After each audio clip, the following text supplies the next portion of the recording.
வயநாடு நிலச்சரிவின் கோர தாண்டவத்தை உணர்த்தும் வகையில் கேரள மாநில ஓவியர் டாவின்சி சுரேஷ் மினியேச்சர் உருவாக்கியுள்ளார்.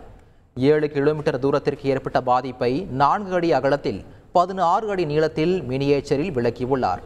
இதற்காக 5 நாட்கள் செலவழித்ததாக ஓவியர் டாவின்சி தெரிவித்துள்ளார். தற்போது இந்த மினியேச்சர் மக்களின் பார்வைக்காக வைக்கப்பட்டுள்ளது. வயநாட்டில் நிவாரண முகாம்களில் தங்கியுள்ள 15 வயது குறைவான குழந்தைகள் பாதிப்பில் இருந்து மீள சிறப்பு பயிற்சிகள் அளிக்கப்படுகிறது. நிலச்சரிவால் முற்றிலும் சிதைந்த சூரல்மலை, பூஞ்சேரி மட்டம், அட்டமலை, முண்டகை பகுதிகளைச் சேர்ந்த குழந்தைகள் முகாமில் தங்க வைக்கப்பட்டுள்ளனர்.